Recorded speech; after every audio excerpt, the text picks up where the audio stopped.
I'd like to welcome today our speaker, Jeffrey Witsoe, who is an assistant professor in the Department of Anthropology at Union College.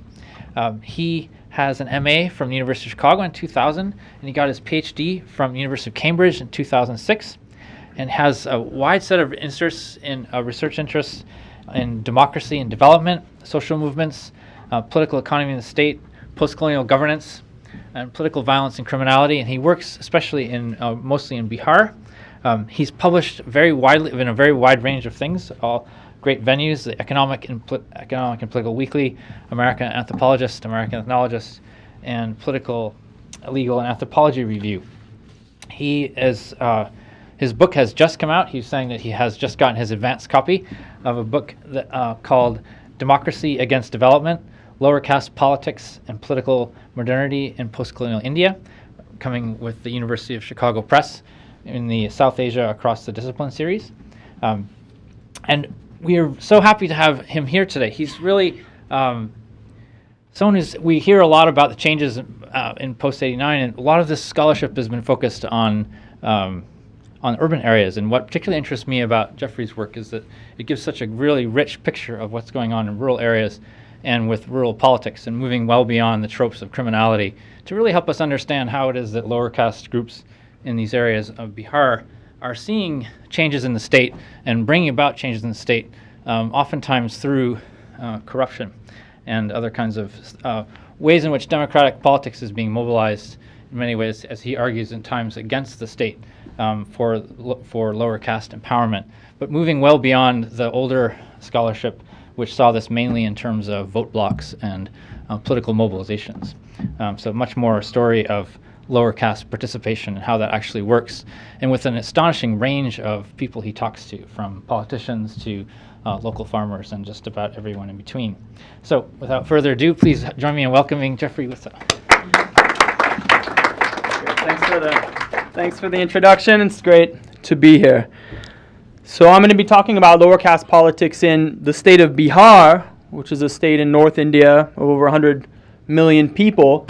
It's the poorest state in India. It's known for a long history of caste conflict, political violence. I'm going to be focusing on the tumultuous period of RJD rule by the Rashtriya Janata Dal, when Lalu Yadav and then later his wife Rabri Devi were chief ministers. During this period, Bihar was widely considered to be the worst governed state in India.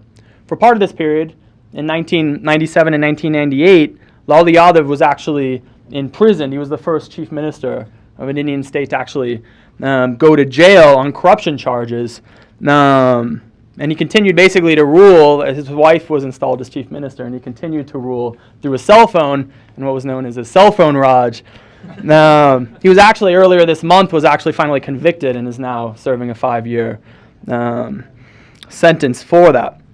So at the same time, during this period, criminality exploded in the state, including a large and lucrative kidnapping industry. Between 1992 and 2005, an estimated 30,000 kidnappings for ransom took place. And yet, even with the Bihar government's dismal performance on so many fronts, Lalu Yadav and later his wife Rabri Devi were able to win 3 consecutive elections, in 1990, 1995, and in 2000. Right? A remarkable achievement in India, where state governments are routinely voted out of power for poor performance. So how did the RJD manage to stay in power for so long? The RJD government's widespread support, despite its extreme and very visible shortcomings, reveals the centrality that caste came to occupy within Bihar's political world. Issues concerning development and even law and order were marginalized as demands for caste-based social justice took prominence. I argue that in order to understand the centrality of caste as political identity, right, to understand the logic of lower caste politics, as well as the collapse of development-oriented governments that occurred as lower castes were voted to power, it's crucial to take into account the specificities of the post-colonial state. In doing so, I want to use the case of lower caste politics in Bihar to examine the ways in which the specificities of the post-colonial state shapes democracy in India. So let me start with a vignette. During the many hours that I spent in 2002 and 2003 in the compound of the Bhojpur District Secretariat, which is the center of district administration containing offices of various government departments, I encountered two very distinct sites of governmental power. For day-to-day management, the administrative center of the district headquarters was the office of the district magistrate, commonly referred to as the DM. The DM is a post-colonial successor of the colonial district collector and is a member of the elite Indian Administrative Service, the IAS. The DM is in charge of the entire district administration, an area in Bihar, in Bhojpur, with a population of approximately 2 million people. So it's like this incredibly powerful position. This uniquely powerful administrative position was created in order to enforce the top-down requirements of colonial revenue collection, hence the title collector, and the maintenance of law and order, a position described as, quote, British rule incarnate. Even as late as 1930, the Indian Statutory Commission made the assertion that the district collector is, quote, in the eyes of most of its inhabitants, the government. For most people living in rural Bihar, no actor had embodied the state more than DM Sahib. The office of the DM reflected this image. In contrast to the apparent disorder of the compound's other cramped offices, filled with unwieldy stacks of decomposing files, the office of the DM was neat and modern, imbuing a sense of professionalism and authority within the often chaotic scenes of district bureaucratic practice. When I asked a friend who works in the district headquarters who the most powerful man in Bhojpur is, he instantly stated, the DM. The MP has to answer to the party and the people, but the DM has all power within himself. What he decides to do, he can do. He is the true king of Bhojpur. While the DM may have been considered by many to be the king of Bhojpur in the past, this certainly was no longer the case by the time of my fieldwork in 2002.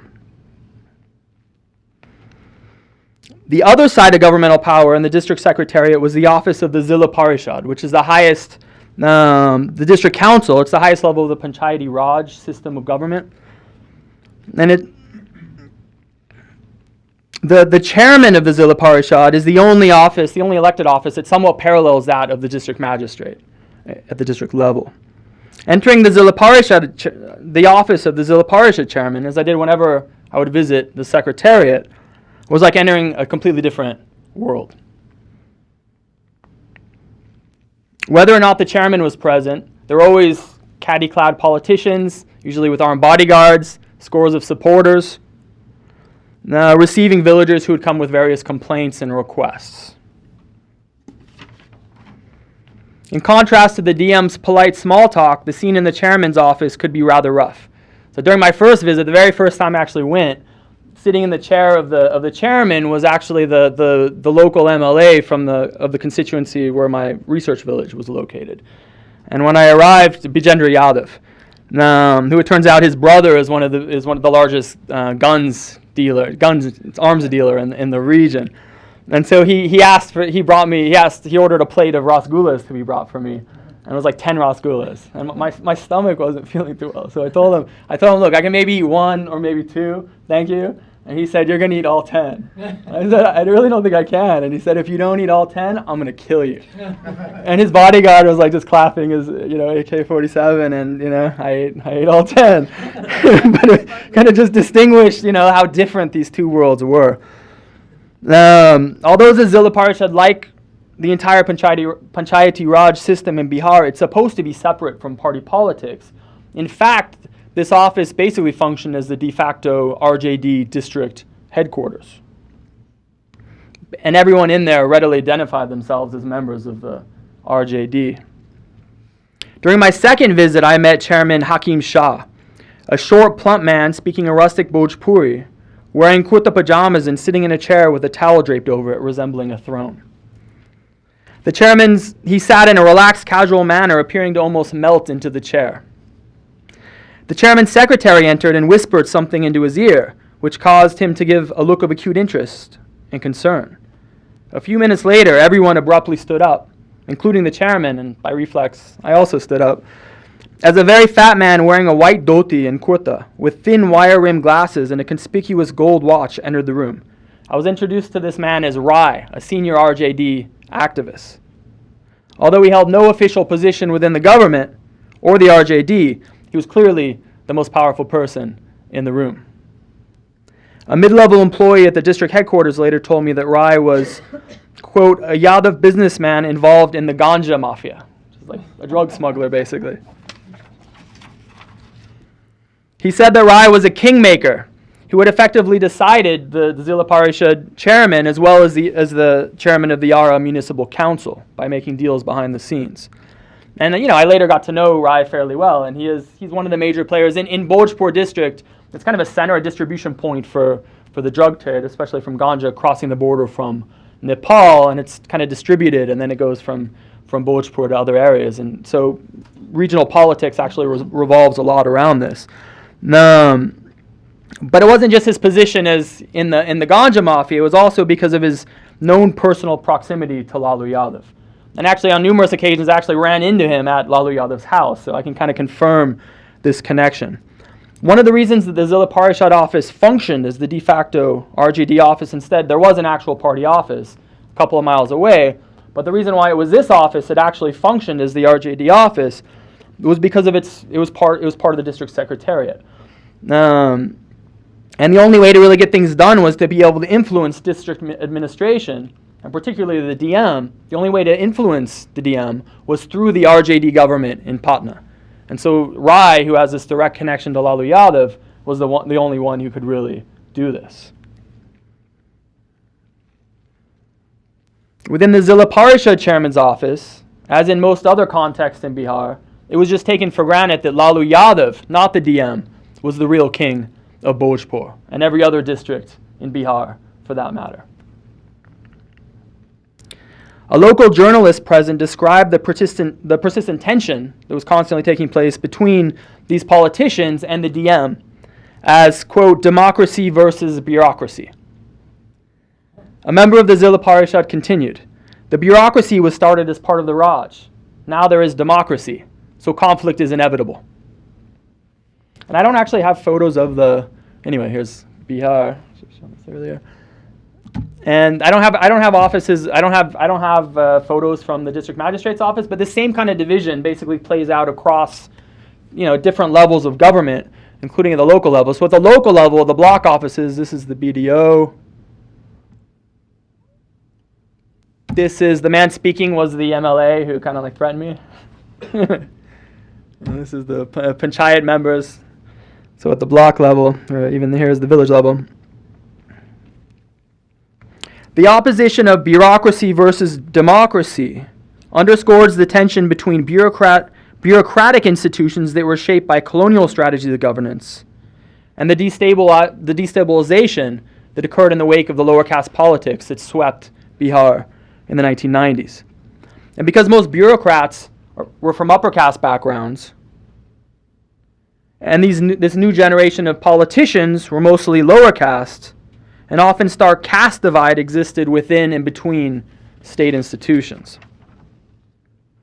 I suggest that this tension between bureaucratic institutions and the world of party politics is a defining contradiction of the post-colonial state in India. But before we examine this divide, I want to briefly sketch the ways in which colonial strategies of governance shaped the context in which this struggle emerged. So there are two very distinct colonial sociologies of rule, to use a term from Bernard Cohn, a feudal sociology of rule through landed elites that was central during the first phase of colonial rule, and a sociology of rule through communities and the men deemed to represent these communities that emerged during the latter part of colonial rule. A substantial body of literature has shown the ways in which the Raj shaped agrarian relations through the introduction of systems of land tenure intended to prop up colonial rule and facilitate a cost-effective means of governance through the intermediation of a class of rural elites.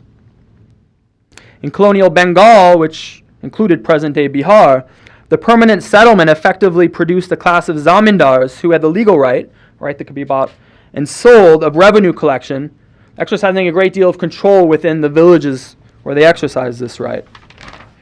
The desire of the East India Company to maximize profits discouraged the costly expansion of an internal security apparatus. Rather, alliances were made with agents of local power who were allowed a degree of control over their own territories of operation, what Anand Yang refers to as a limited Raj. The zamindars who enjoyed this legally sanctioned territorial control tended to come from locally dominant groups that would later become known as upper caste. So in the research, in the village where I lived for a year in 2002, 2003, and where I've kind of been going back ever since, Rajnagar, Rajputs were the zamindars. This is like one of their houses built in the late colonial period from which they could stand on the roof and kind of look out over the contiguous agricultural fields. There's actually an actual fort that existed there at one point, and they had dominated this village for a few centuries. Another body of historical research, I think a lot of lower caste politics is actually aimed at these inequalities in the agrarian economy that's rooted in land that was produced through the zamindari system. Another body of historical research has explored the ways in which colonial strategies of governance shaped caste identities. The Raj utilized caste to categorize, rank, criminalize, and divide, in short, to govern colonial subjects. Caste was therefore central to colonial governmentality, to the government's increasing endeavors to survey, manage, and regulate the population under its control. And the colonial census is probably the best example of that during this period. Notions of democratic rights took on specific meanings that reflect the ways in which power was structured. As Thomas Hanson puts it, quote, because the paramount issues governing the political field in colonial India was representation of communities through elite representation, and because colonial governmentality had authorized community as a natural oriental form, the discourse of rights and equality was applied almost entirely to collectivities. So, the caste identities that are so central to electoral politics today, right? Paswan, Yadav, Rajput, were all basically forged during the late colonial period. From the late colonial period, land scarcity resulting from India's burgeoning population, a fragmentation of land holdings, forced landed elites to turn to the state in order to reinforce their dominance. Caste identities facilitated relationships between landlords in the countryside and an expanding and predominantly upper caste urban elite. Caste organizations emerged, which founded colleges and patronized caste-based educational scholarships. In this way, agricultural surplus and rural power were channeled into urban pursuits, educational capital, and access to government. On the basis of emerging caste networks that became instrumental for accessing state resources and public employment. Privileged access to administrative jobs, in turn, allowed patronage relationships that disproportionately transferred public resources back to already dominant castes, right, which reinforced their dominance. So these caste networks, which I'm going to be talking about, are pervasive, and I think an incredibly understudied aspect of political life in India. So, for example, in Rajnagar, there's another, like an ex-zamindar supervising potato cultivation. I'll get to that in a minute. So like in Rajnagar, for example, by the late colonial period, the Rajputs had started, members of zamindar families had started to branch out into government, and suddenly you find people getting employment in the police, particularly the police was seen as the most desirable. There was a high court judge, key positions in the Congress Party, and in the cooperative societies that I'm going to be discussing, and this became central to maintaining their dominance.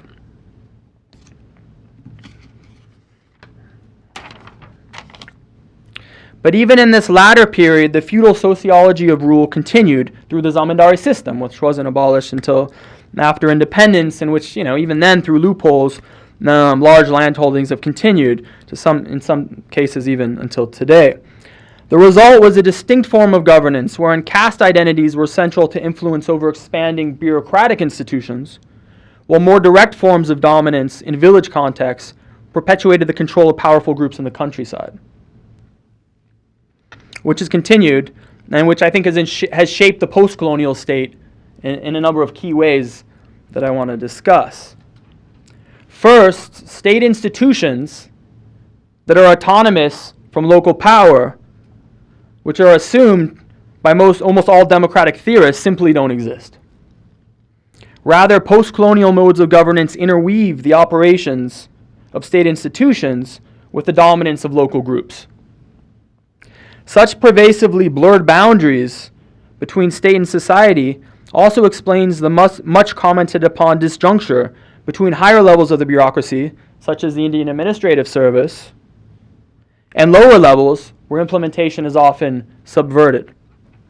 As Sudipta Kabiraj and Partha Chatterjee have pointed out, this results in a post-colonial state that, while legitimized through the discourse of development, is structurally unable to deliver the change that is promised.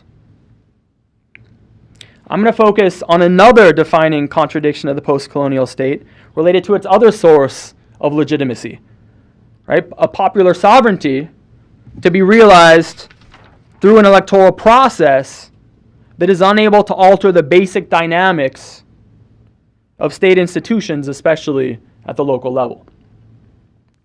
Within such a context, democracy cannot simply be about electing leaders who represent their constituents by reflecting their interests in policy formulation and legislation, because there's no impartial state apparatus capable of effectively implementing policy changes. Consequently, politics in India, and especially in Bihar, it's rarely about constructive policy debates, but revolves instead around caste and power. And contrary to endless moralizing in English language newspaper editorials, this isn't primarily because of an uneducated citizenry who are fooled by self-serving politicians, but because policy debates are meaningless without state institutions that are capable of delivering. Furthermore, this interpenetration of institutions and local power changes the meanings and implementation and implications of elections and of democratic representation. Because the practice of party politics is intertwined with relations of dominance and subordination in local sites, representation cannot primarily be about representing constituents' interests through legislation, but about determining the very contours of regional and local power, of determining which groups control village and regional territorial spaces, a dynamic highlighted by the prevalence of mafia politicians like Rai and Bijendra, who we met earlier. After independence and universal franchise, two factors were crucial for maintaining the dominance of landed elites: the use of caste networks to wield influence within state institutions, and the ability to control other people's access to the local state through brokerage. Prior to the 1990s, brokers, usually only one or two from a village, were mostly members of the locally dominant landlord caste. But although they came from one caste, they basically mediated access to the state for everyone else in the village. In the process, this reinforced patronage links between landlords, their tenants, and laborers. At the same time, these brokers were members of the Congress Party, a party that claimed to represent the nation, and especially the lower caste poor, even as its own political structure perpetuated the dominance of a small minority of upper castes. Congress one-party rule was replicated then at the village level, with one caste of dominant landlords effectively mediating everyone else's access to the state, and with development resources flowing according to long-established patron-client relations in the village. This political mediation allowed patron-client relations to persist despite the partial commercialization of agricultural labor markets that occurs in the wake of the Green Revolution. And it allowed landowning castes to maintain dominance not only despite Indira Gandhi's populism, but through the very welfare schemes that were meant to eliminate poverty. In the process, of course, the Congress was also able to maintain its political dominance, cementing alliance between upper caste landed elites and the rural poor that kept the status quo largely intact, despite the emergence of the backward caste movement from the 1960s and the Naxalite movement from the 1970s, histories that unfortunately I don't have time to go into right now, but they're important histories. So basically, this is how an upper caste minority managed to dominate Bihar's political life for 4 decades after independence. So this all changes in the 1990s. A watershed occurs when VP Singh, then Prime Minister under the National Front government, was voted to power in 1989 and decides to implement the recommendations of the Mandal Commission, headed by BP Mandal, who was actually the first OBC Chief Minister of Bihar, which reserves a portion of central government employment for what the Indian Constitution designates as the other backward classes, a term that basically came to refer to lower castes that didn't suffer from a history of untouchability. This led to an upsurge of caste-based political mobilizations fed by Lalu Yadav, who constantly toured villages across the state in his helicopter, which he called his flying machine. Then he would land and go directly to lower caste sections of villages they had never received an important public figure before, and he'd go right to those sections, ask for a cup of tea, and then attempt to mobilize people. The defining slogan of this period was Burabal Hatao, which means wipe out the upper castes. Burabal is an acronym for the 4 main upper caste groups in Bihar: Bhumihars, Rajputs, Brahmins, and Lals, Kayas. And it plays on Indira Gandhi's famous Garibi Hatao slogan, eliminate poverty, but indicating the way in which development discourse and anti-poverty schemes had been displaced with kind of direct naked appeals for caste-based struggle. Right? Burabal Hatao. A journalist describes Lalu's rhetoric. This government, this power, the state, this is all yours. You have been deprived of your share because those who ruled the state were not bothered about you. But now your man has captured the establishment. These people have oppressed and suffocated you for thousands of years. They have made you labor, and they have kept the fruits for themselves. Tell them that they're not needed anymore. Tell them that their hour is over. Tell them that they are about to be cast in the dustbin. Tell them that you have assumed the reins. There has been a revolution in Bihar. The exploiters have been thrown out. And this did mobilize lower caste kind of to an unprecedented degree. So I met countless older lower caste people that told me that until the 1990s, they had never even seen the inside of a voting booth. All right, so there's this upsurge in political mobilization among the lower castes, which was combined with Muslim support in the wake of the rise of Hindu nationalism as a national factor in India, with Lalu famously arresting Alke Advani in the midst of his Rath Yatra across North India to try to drum up support for the building of the Ram Mandir in Ayodhya.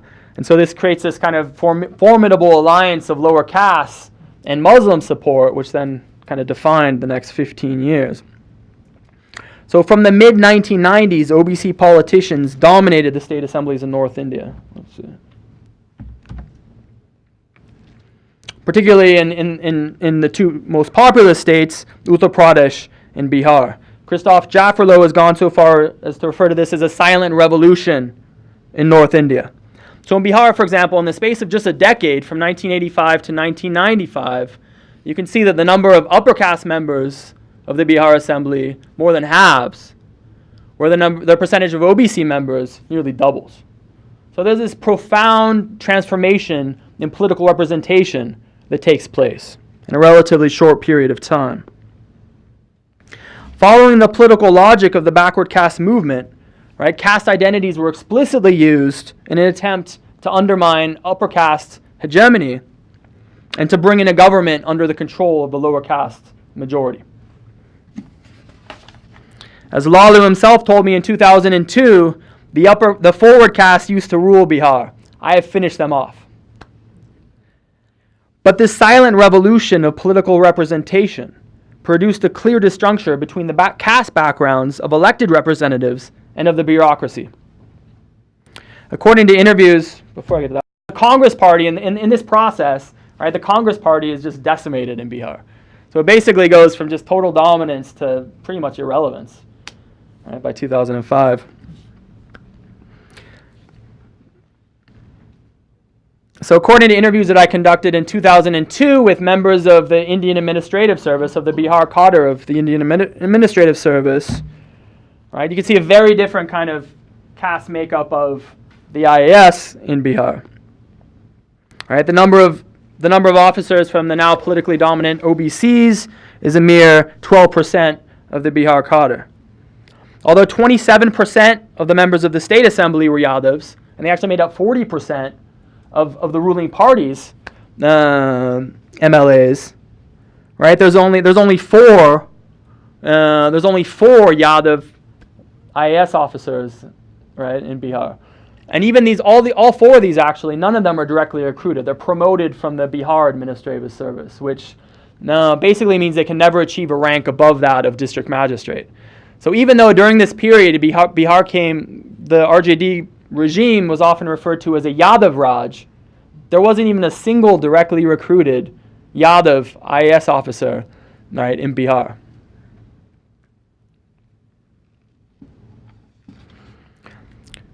Because almost all bureaucratic institutions in Bihar were effectively controlled by the same upper caste that Lalu was attempting to displace from power, right, this made relying on these institutions precarious, if not impossible.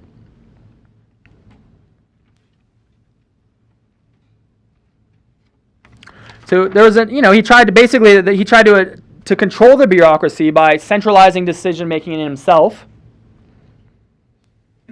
by posting OBCs, scheduled caste, right? Because of reservations, there is a fair number of scheduled caste IS officers.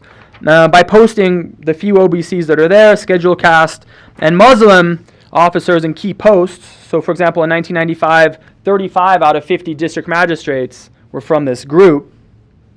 And through very frequent transfers of officers whose loyalty was in doubt.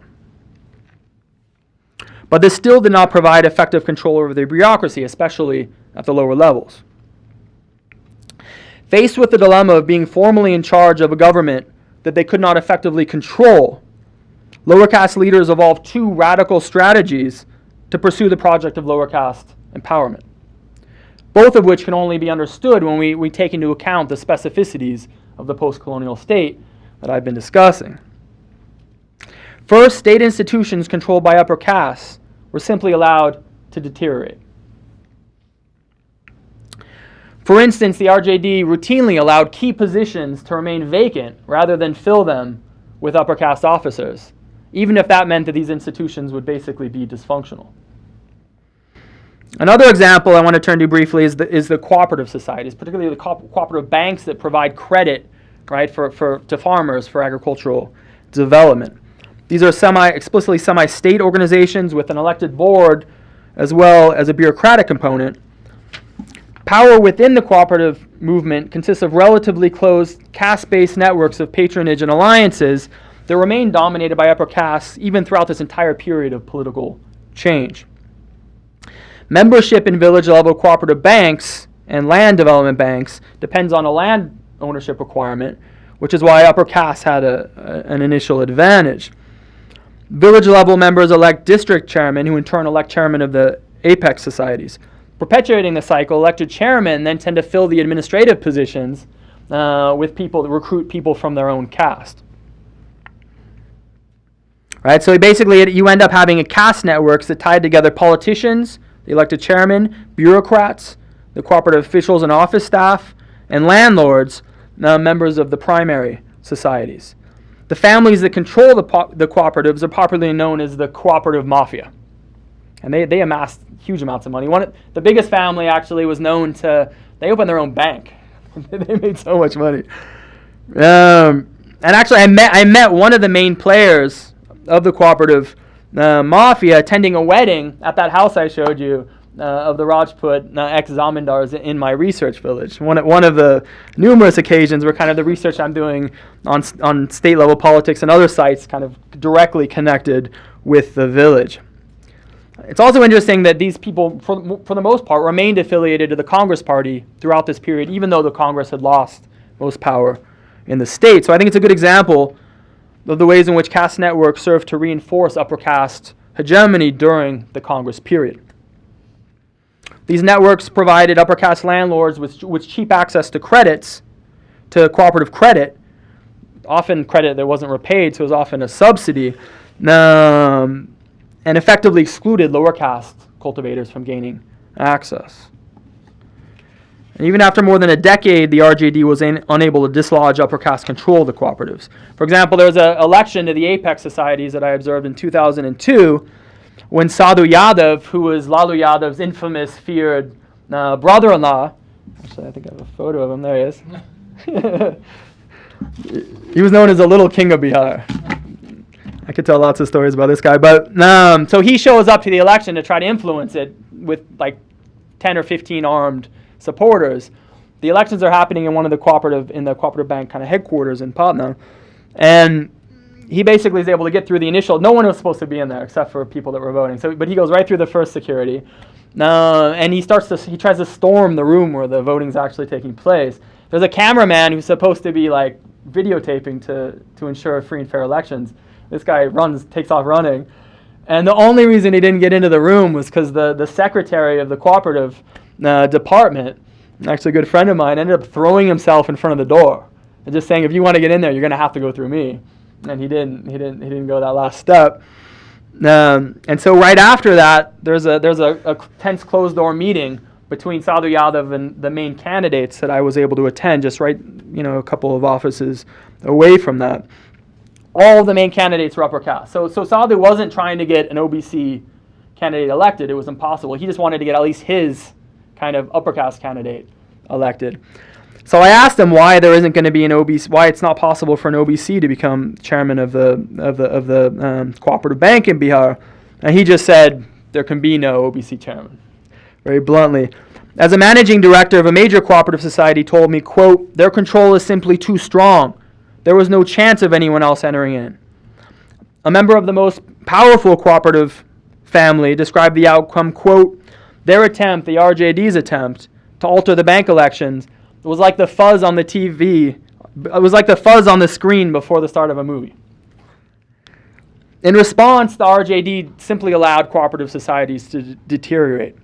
A cooperative official told me that at his assistance, a college friend who was then a powerful politician approached Lalu Yadav in the early 90s to persuade him to increase investment to the cooperative societies as a way to spur agricultural development. Lalu's reported answer was direct. This is a thing of the Rajputs and the Bhumihars, right, the upper caste. Let it die. By the time of my fieldwork, 38 of Bihar's 40 cooperative banks were effectively insolvent. The second strategy that the RJD used was to transfer power from weakened bureaucratic institutions to informal political networks, where lower castes had much more influence. Ruling party MLAs, for example, and those connected to them had immense influence over administration at basically all levels. Men dressed in distinctive kurta pajamas, identifying them as netas, as local politicians, were present in every police thana that I visited during this time. And even a man who described himself as, quote, Lalu Yadav's representative was always in the office of the Director General of Police in Patna every time I would meet with him. So like all levels. The region around my research village, the main economic activity is sand mining. And there's a group that controls sand mining, a group of men referred to as the sand mafia, who had all been Rajputs, Rajput Ex-zamindars, basically. But by the end of the RJD period, they were all OBCs, except for maybe one example, and they were all connected to the RJD. At the block level, the side of local administration, local politicians and brokers were ubiquitous, all connected to the RJD. And even at the village level, netas appeared to be everywhere. As one villager put it, in this village, even children are politicians. There is only politics here, nothing else. While mediating access to the state had long reinforced upper caste dominance, in the 1990s, what could be termed a democratization of brokerage occurred. I think I have some photos of, here's some brokers. What could be called the democratization of brokerage occurred. Every village now had numerous brokers, basically representing the interest of all the different caste communities in that village. The multiplication of lower caste brokers profoundly changed the ways in which most people interacted with government. The weakening of state institutions controlled by upper castes and transfer of power to political networks did succeed in at least partially displacing upper caste dominance. While sitting with Dharam Singh on the veranda of his sprawling house, that house I showed you, he reminisced about the power that his family enjoyed in the past. He referred to the Yadav villagers, who most people now consider to be the dominant caste in Rajnagar. They used to be our servants. Our position has become very bad. He was explaining to me why most of the Rajput landlords had given up direct cultivation. It seems that there had been widespread theft of crops by laborers in the early 1990s and agitations for increased wages. We all decided to give up farming. It had become too difficult. I asked him how the laborers had been mobilized, and he said, just everyone thinks that they are Lalu. Control of the village has slipped from our hands. Under RJD rule, the upper caste landed elites found themselves without access to subsidized credit from cooperative banks, which had become insolvent. Cut off from sources of patronage and diversion of resources that they had long enjoyed, and above all, deprived of the connections with politicians and the police being seriously weakened during this period, that it enabled them to effectively control labor, protect standing crops from theft, and enforce exploitative sharecropping arrangements. The result was a democratization of agriculture as lower castes, and particularly Yadavs, progressively took over most cultivation. In addition, many lower caste villagers now had their own connections to a new class of lower caste politicians within regional political society, as well as the criminal networks with which these politicians were affiliated. So not only did upper caste landlords lose many of their sources of influence outside the village, but lower caste now gained their own sources of influence. As a result, the long history of Rajput dominance in Rajnagar ended.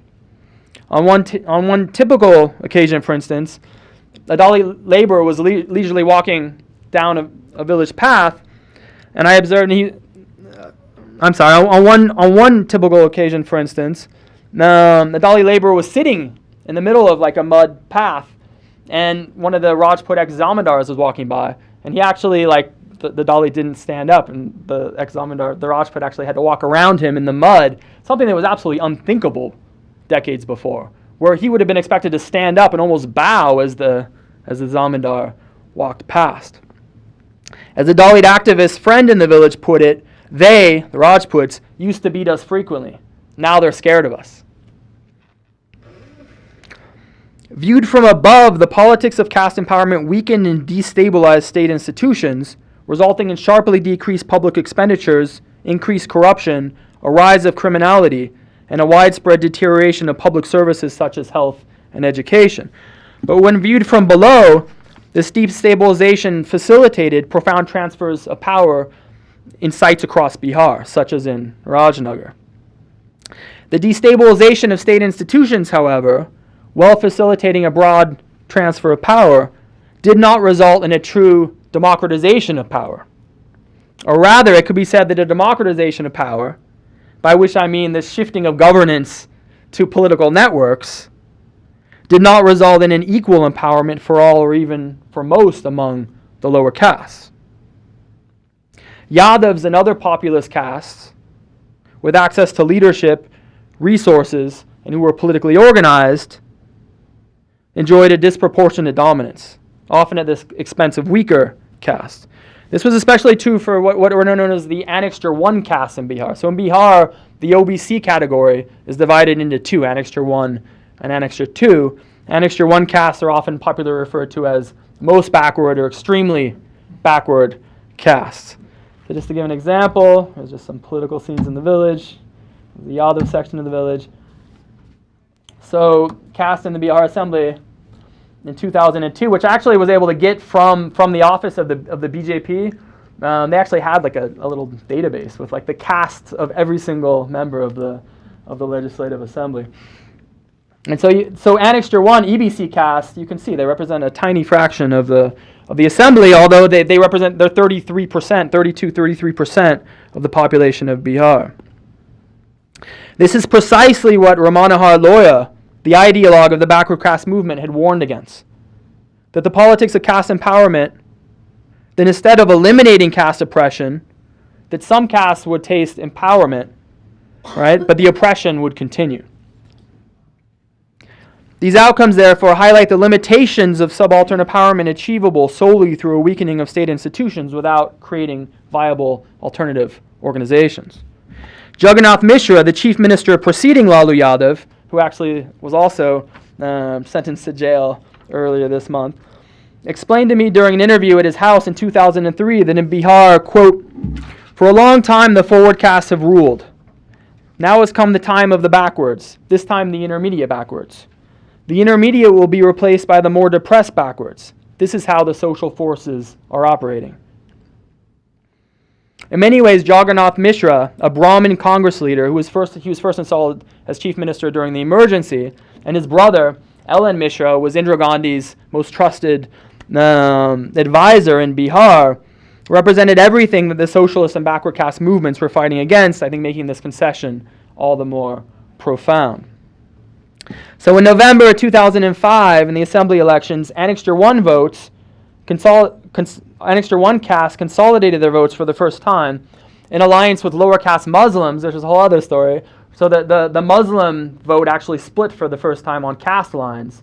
So Annexure 1's aligned with lower caste Muslims and with upper castes who are seeking to kind of regain at least some power, and voted for the National Democratic Alliance, which is made up of the BJP and the JDU, an alliance led by Nitish Kumar. There's Nitish Kumar, who was contesting on a pro-development platform. Nitish Kumar won a decisive victory, ending the long period of RJD rule. Right, the BJP actually, in Bihar, the BJP, at least until now, has been predominantly, it's basically an upper caste. It's seen as the party of the upper caste, not as a party of Hindutva, although that might be changing. That's something we can discuss. Sharad Yadav, national convener of the NDA until recently, offered this remarkably clear explanation of the importance of upper caste support entailed in the alliance with the BJP. Quote, "We had the masses with us, but I am not sure that we would have won such a landslide in 2005 without the BJP. Although some JDU members kept wanting to break from the BJP, we realized that it is the BJP which has the support of the system, the upper caste press, bureaucracy, and judiciary. Though Nitish led from the front, the BJP played its part in this win."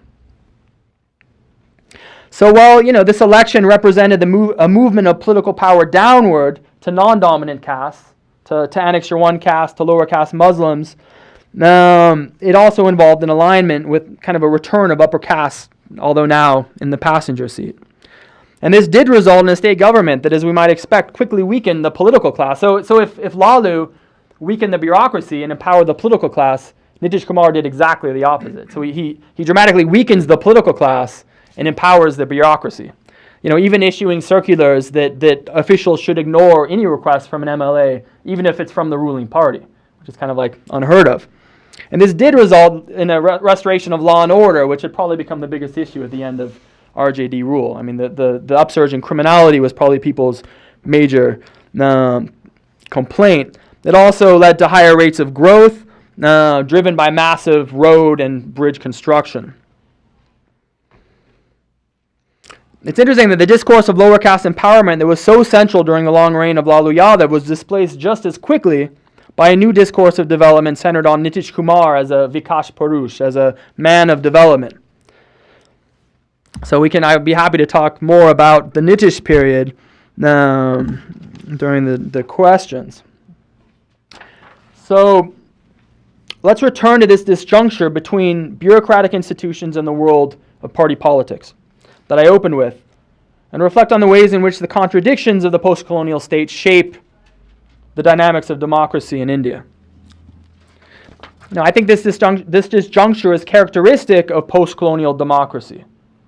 Institutions shaped by colonial strategies of governance that were predicated on rule through an elite minority clash with an electoral system based on the logic of popular sovereignty and majority rule. So in a way, such a clash is inevitable, and actually it might be a sign of meaningful democratization. It certainly was the central contradiction that shaped the entire story of Bihar's politics since the 1990s. As I have sought to show, within such a context, a political leadership whose stated goal was the realization of lower caste empowerment could go a long way towards accomplishing this by transferring power, right, from recruited officials in the bureaucracy and the police to elected politicians. And since upper caste dominance within villages had been reinforced through the control of state institution, these strategies did succeed, right, in catalyzing historic transfers of power in sites across Bihar. This is why so many people continued to support the RJD despite the collapse of development-oriented governance. If one response to the contradictions of the post-colonial state has been to attempt centralized top-down development in an attempt to bypass local power structures, which is what Nitish Kumar, for instance, has done, the other was a disruptive attempt to use the force of sheer numbers to undermine elite dominance through the electoral process. But in either case, as we've seen, problems emerge. So democratization in Bihar is played out according to dynamics that liberal democratic theorists would find difficult to explain in positive terms. But it did produce meaningful change nonetheless, revealing what I think is the need for new frameworks for understanding the realities of democratization that takes adequate account of the specificities of the post-colonial state. This also suggests that despite all the very visible shortcomings of India's democracy, shortcomings that I think are nowhere more visible than in Bihar, this may all be part of a distinctly post-colonial but very real trajectory of democratization that continues to unfold in unexpected directions. I think I'll stop there.